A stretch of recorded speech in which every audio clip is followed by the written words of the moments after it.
नमस्कार, जय हिंद, जय हिंदी। मैं आरती द्विवेदी आप सभी का स्वागत करती हूँ अपने इस चैनल के नए क्लेवर पर। चैनल हमने शुरू किया था ऑप्शनल के लिए कि हम ऑप्शनल पढ़ाते थे उस समय हिंदी, लेकिन अधिकतर पीसीएस की परीक्षाओं से वो हटा दिया गया है, सिर्फ आईएएस में है और अब उसकी कुछ खास प्रासंगिकता भी नहीं बची। लेकिन चूँकि चैनल बनाया उसके लिए था और हिंदी साहित्य हमारा प्रिय विषय भी है, तो उस पर पढ़ना पढ़ाना हमें अच्छा भी लगता है और गवर्नमेंट में भी हम हिंदी के ही प्रवक्ता हैं। तो आज चूँकि कबीर जयंती है और कबीर जयंती पर हम कबीर के बारे में कुछ चर्चा करेंगे। कबीर जयंती की आप सबको बहुत बहुत शुभकामनाएं। कबीर के बारे में तरह तरह की बातें हैं, जैसे कोई कहता है कि कबीर भक्त थे, कोई कहता है कि कबीर संत थे, कोई कहता है कबीर समाज सुधारक थे। अन्य तरह तरह की बातें कबीर के लिए कही गई हैं, उनकी भाषा को लेकर, उनके दोहे प्रचलित हैं उनको लेकर। चूँकि कबीर ने स्वयं ही कहा है कि मसी कागज छुओ नहीं, कलम गही नहीं हाथ, यानी कि कबीर अनपढ़ थे, उन्होंने पढ़ाई नहीं की, ऐसा वो स्वयं कहते हैं। तो बहुत सारी चीज़ें ऐसी रही होंगी कि उन्होंने बोली होंगी, लोगों ने लिखी होंगी, बाद में उनका संकलन किया गया होगा तो उनमें कुछ परिवर्तन भी रहा होगा, लेकिन आलोचक अपनी अपनी तरीके से कबीर पर बात करते हैं। हम भी कुछ इसी पर कुछ चर्चा करेंगे। बेसिक आप कबीर के बारे में जानते हैं कि कबीरदास जी जुलाहा थे, उनको जुलाहा दंपत्ति ने उनका पालन पोषण किया था, जिनका नाम नीरू और नीमा था। जन्म के बारे में अलग अलग तरह के मिथक हैं और ऐसे भी जाति के मामले में भी कुछ लोग उन्हें ब्राह्मण मानते हैं, हिंदू लोग उन्हें ब्राह्मण मानते हैं और मुस्लिम लोग उन्हें मुस्लिम मानते थे। उनकी मृत्यु पर भी इसी तरह से विवाद हुआ था। बाद में कहा जाता है कि कबीर की जो बॉडी थी वो मिली ही नहीं थी, वहाँ फूल मिले थे। इस तरह की ये किंवदंतियाँ हैं कबीर के पर्सनल जीवन के बारे में। लेकिन कबीर के साहित्य को लेके अगर बात की जाए, या कबीर की जो काव्य है, जो कबीर ने कभी गाया होगा, बोला होगा, चूँकि कबीर आध्यात्मिक थे तो आध्यात्म से जुड़े हुए उन्होंने कुछ कुछ पद गाए, कुछ दोहे गाए और उनको उनके शिष्यों ने संकलित किया। कबीर जिस दौर में पैदा हुए थे वो दौर कैसा था, चलिए हम थोड़ा सा उस दौर में सफ़र करते हैं जब कबीरदास जी रहे होंगे। वो दौर भारतीय समाज में अंतर विरोधों का दौर था। कैसा दौर था? अंतर विरोधों का दौर था। वो सब तरह के अंतर विरोध थे, जातियों में ऊंच नीच, संप्रदाय के आधार पर हिंदू मुस्लिम, गरीब अमीर, स्त्रियों की दुर्दशा, सामंतवादी व्यवस्था थी। इस तरह से पूरा समाज एक रूढ़िवादिता और अपने अपने हित साधे हुए उलझा हुआ था। ऐसा वो समाज था जब कबीर इस पृथ्वी पर आए। जायज़ सी बात है, जब कबीर ऐसे समय में आए तो उनके जीवन पे इन चीज़ों का बहुत प्रभाव पड़ा और जैसा जिस पर प्रभाव पड़ता है वही चीज़ सामने आती है, क्योंकि कविता दर्द से ही उत्पन्न होती है, कविता दुख से, वेदना से ही उत्पन्न होती है। कहा जाता है कि वियोगी होगा पहला कवि, आह से उपजा होगा गान, उमड़कर आँखों से चुपचाप बही होगी कविता अनजान। यानी कि कविता का सीधा संबंध दर्द से, दुख से, वेदना से है। तो कबीर को भी कुछ ना कुछ वेदना अवश्य रही होगी, जिसके कारण वो संत होते हुए भी, वो भक्त होते हुए भी कवि हो गए। कबीर ने इन अंतर विरोधों से पिंड छुड़ाने का एक रास्ता निकाला जिसे सहज समाधि कहा गया। ये वही मंत्र है जिससे मनुष्य को मनुष्यता की ओर पहुंचाता है, जो मनुष्य को मानवता सिखाता है। किसी भी समाज को चलाने के लिए सबसे महत्वपूर्ण क्या होता है? अर्थव्यवस्था। कबीर ने अर्थव्यवस्था पर भी महत्वपूर्ण बातें की हैं, क्योंकि एक बड़ा प्रचलित दोहा है, आप सबने भी सुना होगा कि साईं इतना दीजिए जामे कुटुंब समाए, मैं भी भूखा ना रहूं साधु ना भूखा जाए। उसमें भी कबीर के वही भाव परिलक्षित होते हैं कि इतना दीजिए जहाँ में कुटुंब समाए। कुटुंब का मतलब हमारा परिवार, हमारा खानदान खा सके, पहन सके, रह सके, इतना प्रभु दीजिए और मैं भी भूखा ना रहूं। पहले हमारा पेट भरिए, हमारे परिवार का पालन पोषण कीजिए, उसके बाद हमें इतना एक्स्ट्रा दीजिए कि हम किसी ज़रूरतमंद की मदद कर सकें। यानी कि अर्थव्यवस्था भी महत्वपूर्ण रहा होगा जिस पर उन्होंने लिखा। हालांकि वो जुलाहा थे, बुनकर थे, वो अपनी आर्थिक समस्याओं से उलझे हुए नहीं थे। जैसे कि तुलसी के लिए सबसे बड़ा दुख दरिद्रता ही है, ठीक है, उनके लिए दरिद्रता से बड़ा, गरीबी से बड़ा कोई दुख नहीं है तुलसी के लिए। लेकिन कबीर के साथ ऐसी समस्या नहीं थी, फिर भी समाज में रहता हुआ कबीर हृदय इससे अछूता भी नहीं रह सकता था कि वो समाज का दर्द ना कहता, बोलता नहीं। अगर लिख पाते तो लिखते, नहीं लिख पाते तो बोले। उन्होंने यहाँ तक कि कहा कि को है लड़का बेचे, लड़की बेचे कोई। मन का कोई लड़का बेच दे रहा है और कोई लड़की बेच दे रहा है। इस तरह की स्थिति बनी हुई है अर्थव्यवस्था में भी। अब न रहूं इस माटी के घर में, यानी कि लोगों में आगे बढ़ने की चाह भी है कि अब माटी के घर में न रह के हम अच्छे घर की व्यवस्था करें। तो इस तरह कबीर का जो दौर था, जो समय था, वो बड़ा उलझा हुआ था। अब प्रश्न जो उठता है हमेशा कि कबीर क्या थे? कबीर एक भक्त थे या कबीर एक संत थे? कबीर एक समाज सुधारक थे या भक्त थे? आदि आदि इस तरह के प्रश्न कबीर के व्यक्तित्व को लेकर उठाए जाते हैं। जब हम तैयारी करते थे तो इस तरह के प्रश्न भी एग्जाम में पूछे जाते थे कि कबीर क्या थे। अगर सोचा जाए कि कोई भी कवि, जैसे कि अभी हमने थोड़ी देर पहले बात की कि कवि का मतलब ही दर्द से होता है, वेदना से होता है। और दर्द और तर्क दो अलग अलग चीज़ें हैं। दर्द एक भाव है जो हृदय से उठता है और तर्क दिमाग की उपज है जो आपको ज्ञान से आती है। भाव अज्ञानी व्यक्ति में भी होता है। भाव एक ऐसे व्यक्ति में भी हो सकता है जो पागल हो, लेकिन तर्क वही दे सकता है जिसने अध्ययन किया हो, ज्ञान हो। तो दर्द का तर्क से क्या रिश्ता है? दर्द और तर्क का क्या रिश्ता है, इस पर हम बात करेंगे। और ये दर्द से तर्क का क्या रिश्ता है, ये हमने एक संगोष्ठी के पत्र में कबीर के बारे में पढ़ा था। ये पत्र जेएनयू का था, जेएनयू के किसी विद्यार्थी का था, जो हमें उपलब्ध कराया था हमारे सौरभ भैया ने, यानी कि सौरभ द्विवेदी, जो लल्लन टॉप के फाउंडर हैं।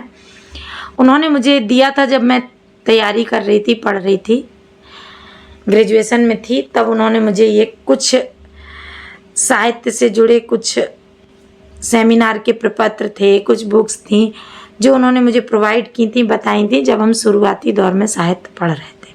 उनका हमारी तरफ से हम उन्हें धन्यवाद करते हैं।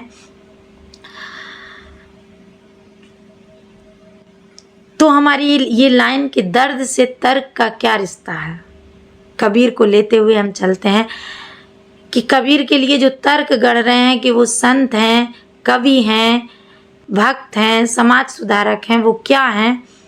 तो आइए इस पर कुछ चर्चा करते हैं।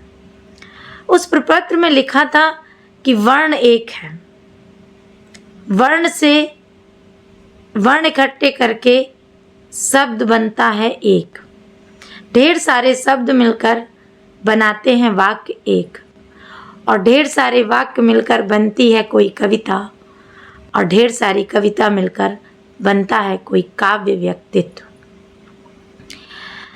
क्या वास्तव में ये सब एक ही हैं या एक होते हुए भी अनेक हैं? जैसे हम स्वयं, मैं एक हूँ, क्या मैं वास्तव में एक ही हूँ? मेरा व्यक्तिगत परिचय है कि मैं आरती द्विवेदी हूँ, लेकिन स्कूल में मैं प्रवक्ता हूँ, घर पर मैं पत्नी हूँ, मैं माँ हूँ, मैं बहू हूँ, मैं भाभी हूँ, मैं चाची हूँ, मैं मामी हूँ, मैं अपने मायके में दीदी हूँ, बुआ हूँ, बेटी हूँ। इस तरह से मैं बहुत सारे रिश्तों से बंधी हुई एक हूँ। तो क्या मैं वास्तव में एक हूँ या अनेक हूँ? तो मैं एक भी हूँ और मैं इन रिश्तों में बंधी हुई अनेक भी हूँ। इसी तरह कबीर के व्यक्तित्व को देखेंगे तो वो एक भी हैं और अनेक भी हैं। वो स्वयं में एक भक्त भी हो सकते हैं, एक कवि भी हो सकते हैं और अनेक भी हो सकते हैं। तो किसी एक कसौटी में उन्हें क्यों बांधा जाए? कबीर या कोई अन्य कवि की आलोचना कर दी जाती है, पर्चे लिख दिए जाते हैं, लेकिन तलाश पूरी नहीं होती इस अधूरेपन की। हर युग में हर नवीनता के साथ हर कवि की आलोचना होती है, उसके बारे में कहा जाता है, पर हर बार कुछ नया मिलता है, हर बार कुछ नया होता है। तो आलोचनाएं बदलती हैं पर कवि वही रहता है, लेखक वही रहता है। कबीर के साथ भी यथावत वैसा ही है। चलिए हम एक टाइम मशीन में बैठते हैं और चलते हैं कबीर के दौर में कि कैसा रहा होगा कबीर का दौर। जब आप उस टाइम मशीन में बैठकर यात्रा करेंगे तो कबीर से होते हुए कबीर, तुलसी, सूर, जायसी, बिहारी, सबको लेते हुए लास्टली आप निराला, महादेवी वर्मा और अन्य कवियों तक भी पहुंच जाएंगे जो आधुनिक कवि हैं। आप निराला को भी देखिए, आप प्रेमचंद को देखिए, वो गद्य लिख रहे हैं। निराला को आप क्या कहेंगे? शुरुआती में निराला की कविता जूही की कली, उसके बाद वो लिख रहे हैं वह तोड़ती पत्थर, उसके बाद वो कुकुरमुत्ता लिख रहे हैं। एक ही व्यक्ति की अलग अलग व्यक्तित्व से भरी हुई कविताएं हैं। तो वो कविताओं की आलोचना है, निराला की नहीं। वो कविताओं के बारे में बोलिए, निराला के बारे में नहीं। व्यक्ति अलग है, उसने जब जैसा दर्द, जहाँ जैसा अनुभव किया वैसा कविता लिखा। समय के साथ साथ व्यक्ति चेंज भी होता है। निराला भी हुए, कबीर भी हुए, प्रेमचंद भी हुए।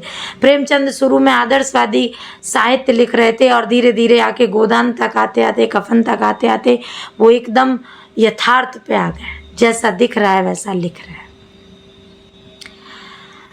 तो कबीर भी वैसा ही कर रहे होंगे। समाज सुधारक वो लाठी लेके या किसी समाज सुधारक संस्था से इनरोल करा के समाज सुधारक नहीं बने होंगे, क्योंकि वो समय, वो दौर ऐसा था उथल पुथल भरा कि चूंकि कवि हृदय था, वेदनापूर्ण था, समाज में जो जैसा दिखा होगा दुख व्यक्त कर दिया होगा, जिससे उन्हें समाज सुधारक की उपाधि भी मिल सकती थी और मिली। तो ऐसा नहीं है कि वो अगर समाज सुधारक कहे गए तो वो कवि नहीं थे या संत नहीं थे या भक्त नहीं थे।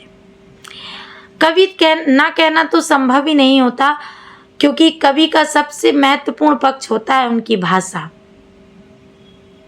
और भाषा के लिए तो कवि के लिए कुछ भी कहना, भले वो अक्खड़ थे, भले उनकी भाषा अनगढ़ थी, लेकिन जैसा कि द्विवेदी जी ने कहा, हजारी प्रसाद द्विवेदी जी ने, कि वो भाषा के डिक्टेटर थे। उन्होंने भाषा से जब जहाँ जैसा चाहा लिखवा लिया, बना तो सीधे सीधे, नहीं तो दरेरा देकर। भाषा उनके सामने मानो लाचार सी खड़ी थी। ये कौन थे? ये कबीर थे। और वैसे भी भाषा कोई मौलिक नहीं होती है, भाषा अर्जित होती है। भाषा अर्जित होती है। भाषा को हम समुदाय से अर्जित करते हैं। हम जहाँ जैसे जिस परिवेश में रहते हैं, भाषा हमें वहाँ वैसी मिल जाती है और वहाँ के शब्द हमारी भाषा में अनायास ही प्रवेश कर जाते हैं और वो हमारी भाषा को मजबूत भी बनाते हैं। और फिर लोग पहचानते हैं कि आप कौन भाषा बोलते हैं। तो भाषा धीरे धीरे अर्जित होती है। आप जहाँ जहाँ जैसे जैसे क्षेत्र में जाएंगे, आपकी भाषा में वहाँ उस क्षेत्र के शब्द शामिल होते जाते हैं। सहज की आकांक्षा रखने वाले कबीर, जो हमेशा सहज की आकांक्षा रखते हैं, उनको कसौटी पे तौल कर उनकी आलोचना करने से उनकी वास्तविकता को बहुत हानि पहुंची है। तो किसी भी कवि को पढ़ने के लिए या किसी भी लेखक को पढ़ने के लिए आप पूर्वाग्रह से ग्रसित मत होइए। उसको स्वच्छंद पढ़िए, उसकी कविता का आनंद लीजिए। स्वयं शुक्ल जी ने भी उनकी आलोचना करते हुए उन्हें कवि की कसौटी पे खरा नहीं उतारा, लेकिन उसके बावजूद भी स्वयं शुक्ल जी कहते हैं कि उनमें प्रतिभा बड़ी प्रखर थी। तो फिर कौन सी प्रतिभा थी वो जो प्रखर थी? जिसमें कवि की कसौटी पे वो खरे ही नहीं उतर रहे हैं। तो बहुत बड़ा वीडियो मैं नहीं बनाऊंगी, आज पहला वीडियो है साहित्य से जुड़ा हुआ, और चूंकि आज कबीर जयंती थी इसलिए हमने इसका श्री गणेश किया। चैनल पहले से है, आज इसका नाम चेंज किया है और इसको नया फ्लेवर दिया है। आशा है आप लोग इसमें हमें मदद करेंगे, इसको आगे बढ़ाने में हमारी सहायता करेंगे। अतः हम एक ही बात कहेंगे, कबीर का जैसे चर्चा किया है वो किसी भी लेखक की वो चर्चा हो सकती है, पर जब भी हम किसी कवि या लेखक को पढ़ें तो कभी भी पूर्वाग्रह से ग्रसित नहीं हों। पहले से नहीं सोचें इति सिद्धम, जैसे प्रमेय में करते हैं कि हम इसको सिद्ध करते हैं, पहले से ही बना लिया है कि इसमें यही चीज़ होगी। क्यों होगी? कविता बड़ी रस भरी होती है, बड़ी करुणामयी होती है, एक अजीब सी मुस्कान लिए हुए हमें अंदर तक आह्लादित आनंदित करती है। उसको हम किसी पूर्वाग्रह से ग्रसित होकर क्यों पढ़ें? कविता कालजयी होती है, हर युग में उसकी नई आलोचनाएं होती हैं, फिर भी उसमें हर बार कुछ नयापन होता है। तो किसी भी आलोचना पे ना जाते हुए पढ़ना है तो किसी भी कवि की कविताएं पढ़िए। उसको जानना है तो उसकी कविताओं से जानिए। और व्यक्तित्व तो किसी का कोई भी हो सकता है, पर जब हम कविता पढ़ रहे हैं तो हमारे लिए महत्वपूर्ण व्यक्तित्व उसका कवि होना ही होता है। वो भक्त भी हो सकता है, वो संत भी हो सकता है, उसके बावजूद भी वो कवि हो सकता है। हमेशा हर कालखंड में आलोचना की नई चुनौतियां रहीं और नई चुनौती देती हुई आलोचना की गई। फिर भी हमारी बात वही है कि कितने भी तर्क दे लीजिए, कितनी भी आलोचनाएं कर लीजिए, फिर भी बताइएगा क्या दर्द से तर्क का क्या रिश्ता है? दर्द से तर्क का क्या रिश्ता है? हमारे साथ जुड़े रहने के लिए धन्यवाद। हम पुनः उपस्थित होंगे किसी नए साहित्य के साथ, किसी नए साहित्यकार के साथ, कोई कहानी, कोई परिचर्चा, कोई कविता आपके साथ साझा करने।